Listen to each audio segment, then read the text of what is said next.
Well, hey, welcome back. Tiger on Fire here. So, I had a discussion with my wife yesterday, and while we were kind of reviewing our budget and kind of reassessing and tweaking our budget. We typically will do this a few times a year. Tweak it, reallocate, readjust things, and come up with a plan. And we've been doing budgeting for probably over 20 years. We've been budgeting this certain specific way, and it has worked well for us. And I figure I would talk about it and share it with you. I had a discussion with a coworker when I was working with my last company, and we were talking about, he wanted to, he had all these questions and stuff, and I gave him kind of a template of what, kind of like a rough draft of template, how I'm able to retire. And part of it, I think like one third of it is psychological questioning and things that you got to ask yourself. Another third is budgeting and the finance stuff. And then probably the other third is the research and knowing all the information you need to know to get you where you're going. And budgeting, when we had this discussion about budgeting, he seemed kind of amazed that like it really was a big deal. Like, well, he's like, him and his wife, they budget, and say, like, if they go over food, every month, and it's like, well, no big, it just resets next month. And I'm like, well, I told him, I said, that's the wrong approach to have it. If you're going over every month, you're going over your budget every month, then you need to look at it and reassess. And this is kind of what me and my wife are doing right now. We're reassessing. Things have changed in the finance. Our finances have changed. I'm no longer bringing in a paycheck. I bring in dividends every month. I have investments. And the dynamic has changed. Now, we can survive off my wife's paycheck alone. It'll be tight. But we figure, why not loosen some of the burden up and see where we could, have our investments pay for some of our expenses, just to free up a little bit of cash and investments from her paycheck. So, we're reassessing, and like I was telling my buddy, you have to reassess. If we go over our budget on something, and we continue to do it, we need to look back. Okay, why are we going over? Do we need to allocate more money to it, or do we need to cut back and get a little bit better about our spending habits on something? And this is kind of what was going on here. We're just kind of looking at things as I'm in retirement, and it is what it is. I had to pay taxes. I had to pay a lot of taxes. I'm paying for a few other things, and then we're just trying to get everything back on a normal path. So I figure I would explain how we do our budget. Now, I use Monarch Money. I'm not affiliated with them or anything.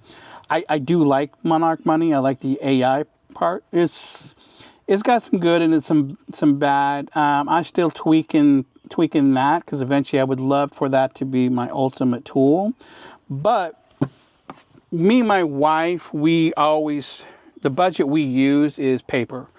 We have a page for everything. We track everything paper-wise. So my wife has a notebook, I have a writing tablet, and we track our daily, weekly expenses or whatever, however we track. And we have different funds for different things, different buckets. So what I recommend people doing that are interested in is, you figure out everything that you're going to pay out over a year. And I would pull your bank statements. I would probably pull, if you can go back 2 years, go back 2 years, 14 months, 15 months, 2 years. 2 years is good. Sometimes more. Like, I have a subscription that's paid out every 3 years. and it's a good amount of money. You know, it was like about $800 every 3 years that this subscription would come due, and I canceled that. I don't have that now, but you know, they could surprise you if you're not aware of what's coming up. I have subscriptions that are every 6 years, subscriptions that are yearly, monthly. So you want to go back through your bank statements and you want to write down everything. All right. So hey, I have this credit card bill. Let's do this. This is how much I owe on this credit card. And this is what the monthly payments are. Say my water bill, my trash, my electric. You want to jot this down and go back, like your utilities, like power. Power fluctuates every month, right? So go through what is the lowest and what is the highest that you have paid for the last 12 months for your utilities. You want to figure out what the average is for each of those, right? You want to go through all your subscriptions. You want to go through all your bills, debt. You're basically trying to write down hey, break everything down. My mortgage is, $2,000. My power averages about $300 a month. So once you have everything down, and I know my debts, like, hey, I have a credit card, I owe $15,000 on it. I don't. I have a car loan, I owe $15,000 on it. You want to annotate those and how much the payment is, and when you pay it. So if it's the first of the month, it's the 15th of every 3 months or 6 months. Like insurance comes every 6 months, I think, for us. But we save money up every payday, and we put money aside for that insurance. So when the insurance comes due, I can just write a check and not pay the monthly bill that they expect us to pay. And sometimes we save a little bit of money doing it that way. We also have set up automatic bill pay for a lot of our bills, almost all our bills. The reason why we do that is a lot of times these companies you'll save a little bit extra money or get a bigger discount if you do auto bill pay. So auto bill pay, if it saves you money, why not take advantage of that? And that's what we do. So once we have a list of all everything that's going out, we include allowances. So my wife has allowance, I have allowance. We have a fund. We create buckets basically. So going back to allowance. It's important to pay yourself. Your paychecks are not your paychecks to live and do whatever you want. You want to have an allowance. Like my allowance could be $200 every 2 weeks, right? My wife could be, we get an allowance. And the allowance that we get each other, that is your walking around money, your WAM money, right? Walking around money. And walking around money, your WAM money, is whatever you want to do. No questions asked. You can spend that money or do whatever you want with it. The wife can't say anything about me spending my money. I can't say anything about her spending that money. That's your money to do with whatever you want. Buy shoes, get a haircut, buy electronics, whatever. Nothing that's going to get you in trouble, but it's your money. So if you want to go out and do something, go do it. So then we have buckets. We also figure out how much money we can spend on restaurants and groceries. We put that in one bucket. So we have all these buckets. So like I said, we'll have mortgage, we'll have any car loans, any credit card bills that we have to pay every month. We also set buckets up for medical. We have our allowance. We have all our bills. So we write all this down. We have this big list. My wife gets 26 paychecks, right, in a year. So if it's a yearly subscription, say $100, I'll divide that by 26, and whatever. Say it's $15 a month. I'll have $15 set aside for that fund, right?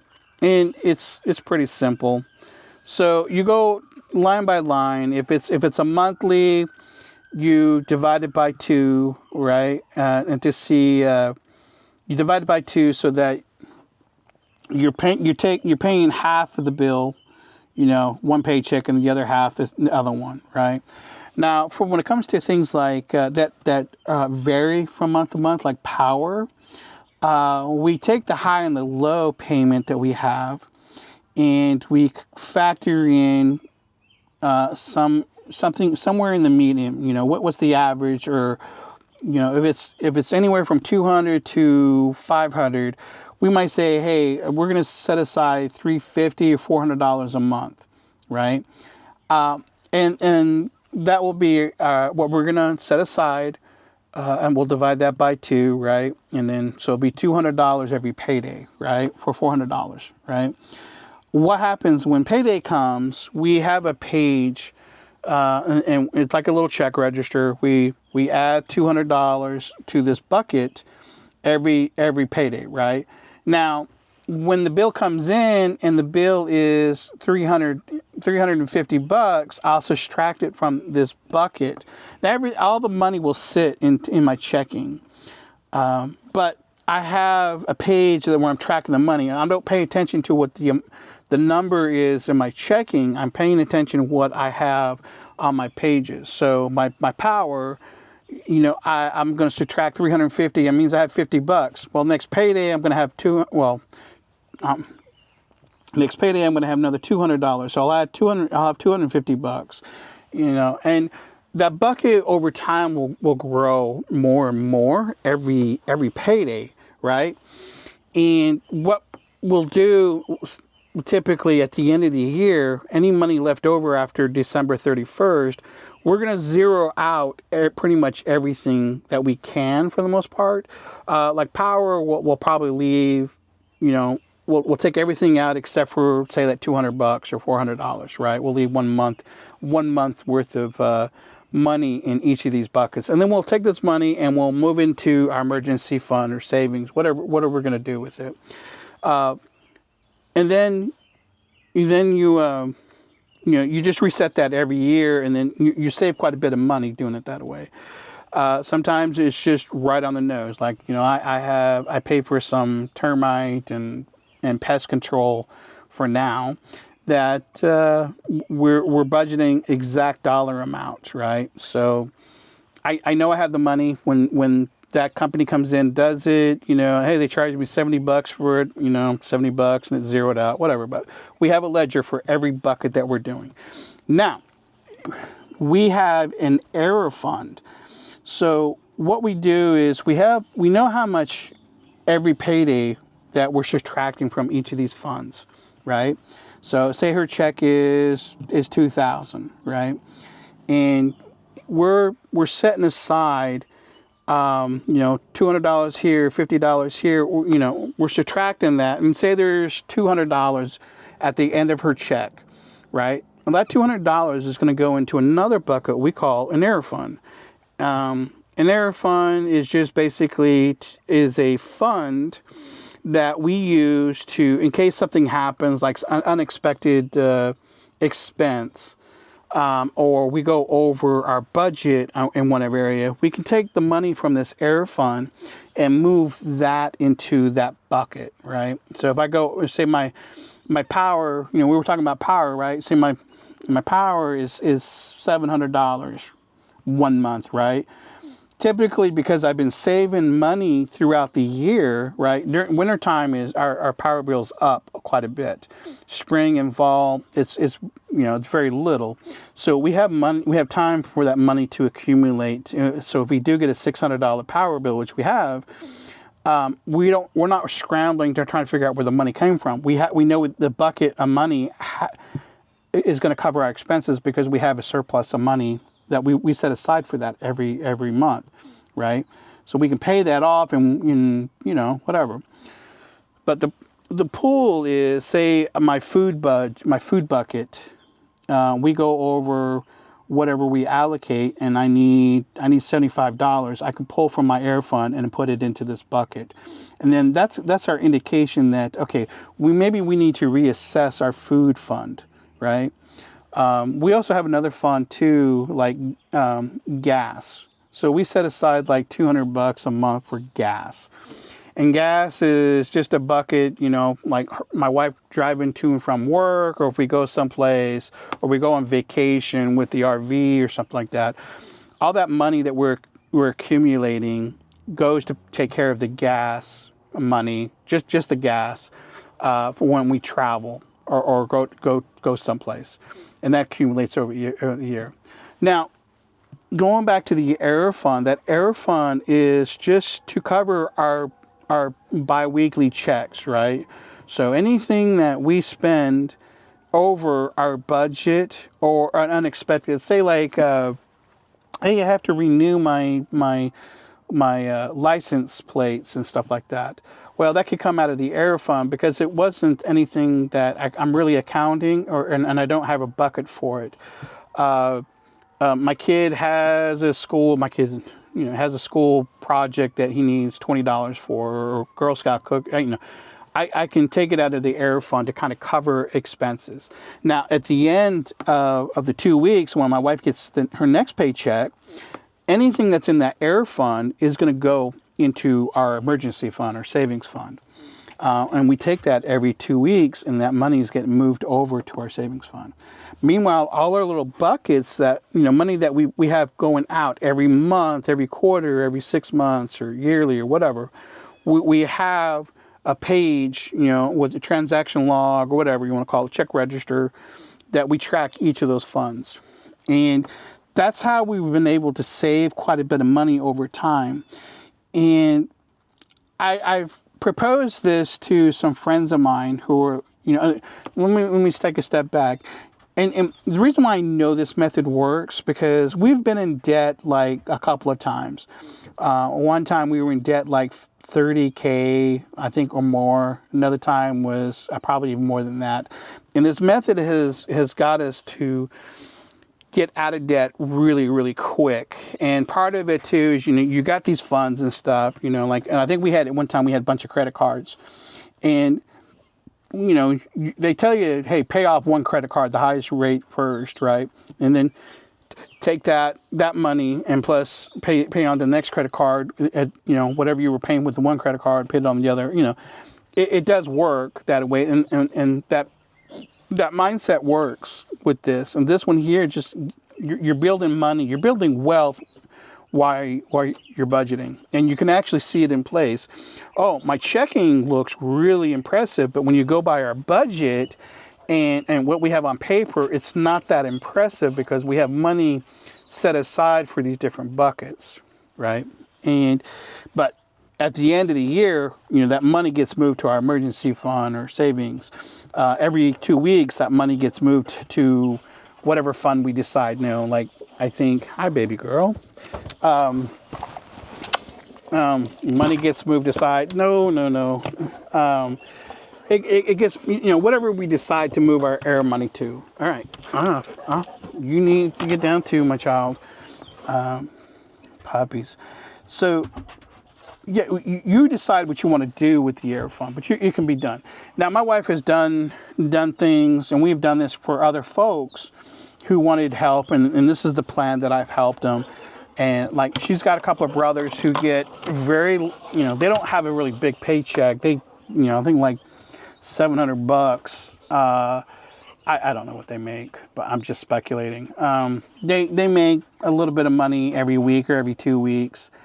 Yeah, and it's not a whole lot, but when you sit there and you calculate all your expenses and your budget, she was able to help get family members and friends that made very little money, and they were able to save quite a bit of money, and it grew really quick. So I think the important lesson in here is you can't live above your means.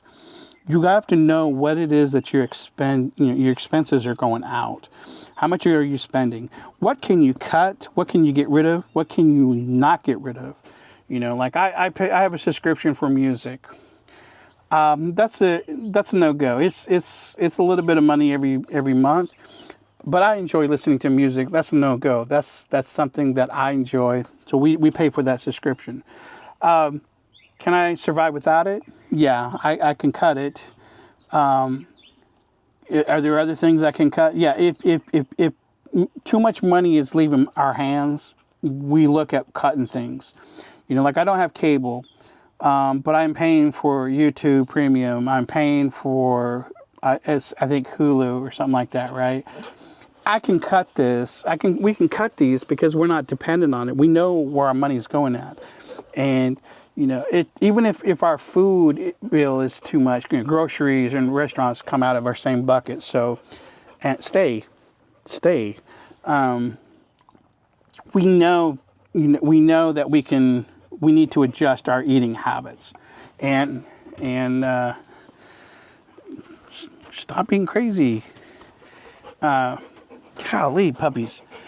So I got Buddy, who's in the passenger seat, ready to go bye-bye. And she's getting excited because she wants to go bye-bye. They love the RV. Buddy is 100% a traveling dog. My little girl gets nauseous or something, but she's very, very, very happy. So, and very, very in my face all the time. So, okay. So they're getting a little rowdy. So we're going to go ahead and end this now.